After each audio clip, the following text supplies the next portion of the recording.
자, 추가학습 하대교 SN이 A1에서 An까지 표현된다고 하면 여기에 일반항을 놓고 AK라고 놓고 자, 이 K 값은 첫 번째 항수인 1을 여기다 표시하시고요.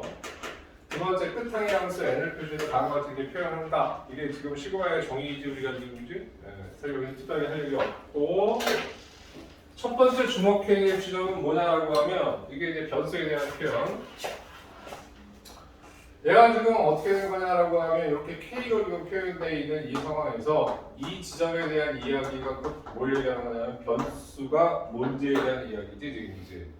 그래서 변수에 대한 이야기는 첫 번째 다음과 같이 우리가 시그마 K는 1서부터 N까지 여기에 AK라고 이렇게 표현되어 있는데 이게 굳이 꼭 K 필요는 없고 문자가 얼마든지 바뀔 수 있어 이 얘기죠. 그러니까 다시 얘기하면 K 지점에 I라는 문자를 넣어서 AI 이렇게 놓고 N이라고 표현할 수 있고요. 똑같은 상황에서 뭐냐라고 하면 J라고 이렇게 쓰면서 이렇게 1에서 N까지 AJ라고 표현하면 이게 어떤 문자가 됐든 상관은 없는데 쓰인 문자가 쓰이면 안 되고 다시 얘기하면 N만 안 쓰면 돼. 알겠습니까? 오케이? 그런 상황에서 문자는 이렇게 자유로운 변수분의 문자는 자유로운 번역이 가능하다. 이게 첫 번째 이야기. 괜찮죠, 여기까지? 네. 다음 두 번째로 갑니다.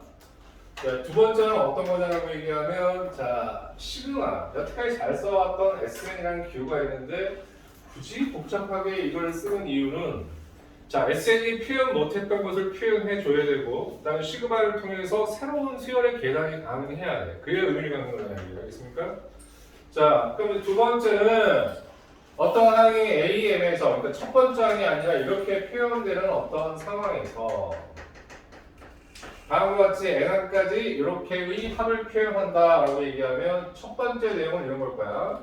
자, 역시 시그마 앞에는 일반적인 일반항을 쓰시는 거고요. 자 K는 자, 첫 항의 항수가 M이니까 여기다 뭘 쓰냐면 M을 쓰고요.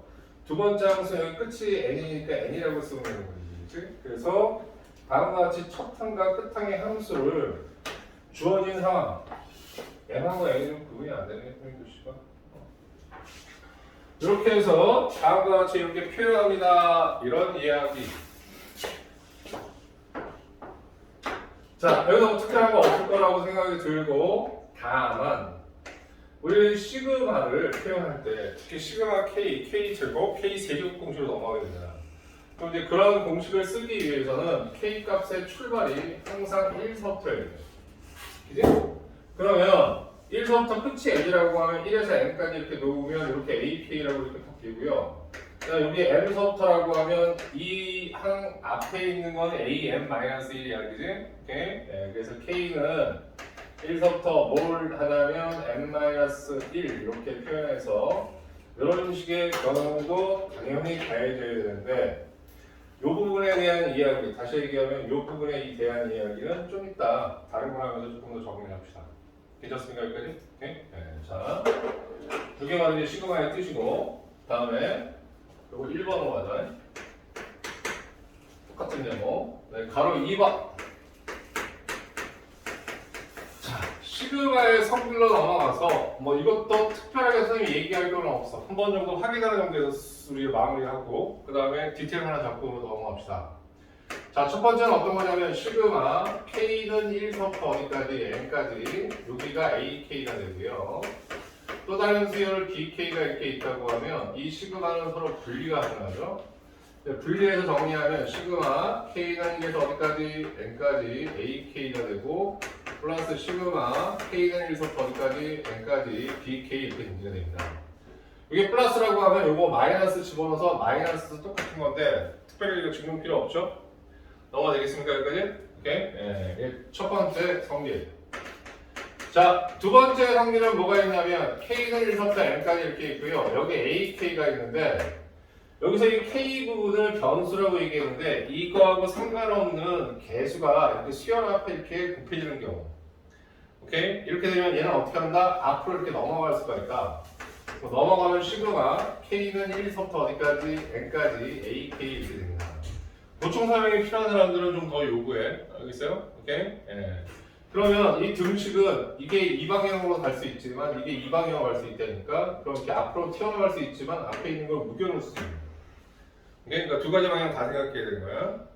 다음에 세 번째 게 뭐가 있냐라고 얘기하면 시그마 K는 1부터 어디까지 N까지 여기 C라고 하는데 아예 AK도 빠지고 여기 그냥 상수가 들어가는 거야. 알겠습니까? K하고 전혀 상관없는 예를 들면 2 같은 수가 들어갔을 때 오케이? 2가 2에 여기 C다 그러면 2가 10개 있는 것이고 얘하고 얘를 곱해서 CN 이렇게 정리합니다. 자 이렇게 설명한 거에서 조금 기계적으로 설명했잖아. 성질까지 쭉 넘어갔는데 사실 특별한 게 없으니까 한번 확인 정도 마무리합시다 뭐 이 정도지. 근데 여기에 좀 보충 설명이 필요한 사람 괜찮은 거지? 오케이? 예. 자, 다 공식해서 우리가 알아야 돼. 자, 그럼 이 상황에서 자, 여기하고 요거만 좀 주목해서 조금 요거는 확인을 하고 가자. 궁극적으로 이제 우리가 어떤 문제를 풀 때 조금 헷갈리는 부분은 어느 부분이냐라고 얘기하면 자, 이렇게 표현되는 이 부분 하나하고 그 다음에 이렇게 표현되는 이 부분이 조금 헷갈리는 부분이 좀 있어. 그래서 조금 구별을 좀 해야 된다 이런 얘기 알겠습니까? 네, 그래서 그 부분에 대한 이야기만 우리가 정리 한번 해보면 시그마 K는 1에서 N까지 여기 AK가 있고 플러스가 됐든 마이너스가 됐든 신경 쓰지 않고 K는 1부터 어디까지 N까지 BK 같은 게 있다고 하면 자 그러면 지금 이 부분에 대한 주목만 하지 않고 여기 반대로 가서 시그마를 묶어주기에 대한 이야기야. 오케이? 그럼 어떤 경우에 묶을 수 있느냐라고 얘기하면 그러면 이렇게 시그마 기호의 첫째 항과 끝 항이 서로 같은 경우에 그러니까 이것이 같은 경우에 우리는 이걸 시그마를 하나로 묶어서 다음과 같이 이렇게 정리할 수가 있다. 빼기도 마찬가지. 괜찮죠 여기까지? 그지? 예, 요거는 뭐하고 비슷하냐라고 얘기하면 편집하는 거 맞아야 돼. 자, 여러분이 잘 알고 있는 잘 알고 있는 수투의 대배로 적분하고 되게 비슷해. 적분과 위아래 똑같으면 어떻게 합쳐줄 수 있는 거하고. 알겠습니까? 오케이? 예. 자, 그 다음에 이 시그마 기호를 느린 게 그 니네들이 알고 있는 적분 기호 밑을 하래요. 됐죠, 여기까지? 오케이? 예. 다음 이제 또 하나 생각해보자. 여기에서는 이 상황에 대한 이야기인데, K는 1서부터, 여기가 N이고요. 여기 A, K야. 시그마 K는 얼마냐면 예를 들면 1서부터 n-1 값이 있다고. 저거 똑같이 가는 거 아니고 자 요거는 다른 형태에서 또 여러분들이 구분하셔야 되는데 요것도 두 개를 서로 만약에 빼서 정리한다고 하면 시그마를 합쳐주는 컨셉으로 갈 수가 있어요. K는 1서부터 어디까지? M서부터 N까지. 그러니까 저 내용이 거꾸로 이 내용이지만 그래도 조금은 따로따로 구분해야 돼. 두 개가 좀 헷갈릴 때가 있습니다. 알겠습니까? 그럼 이 상황은 어떤 경우에 이렇게 시그마로 합쳐서 계산할 수 있느냐? 여기 있는 수열이 같은 경우.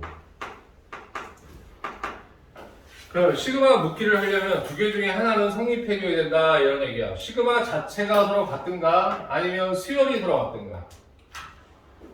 괜찮아요 여기까지? 오케이? 특별히 할 얘기 없지? 오케이? 예. 자, 두 개 중에 하나는 성립해줘야 돼. 자, 그리고 좀 이따 문제를 줄 텐데 우리가 맨 처음에 문제를 푸는 어떤 초점은 뭐가 되게 되는 거냐면 이렇게 시그마를 묶어주는 이런 상황과 그러니까 이 상태에서 문제풀이가 안 되면 시그마를 묶어야 돼. 알겠어?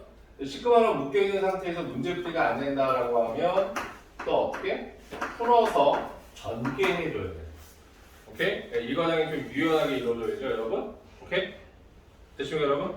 오케이? 네, 그래서 요거까지 확인하고 그냥 문제를 줄게. 문제를 풀라고 선생님이 번호 써줄 테니까 좀 확인해봐.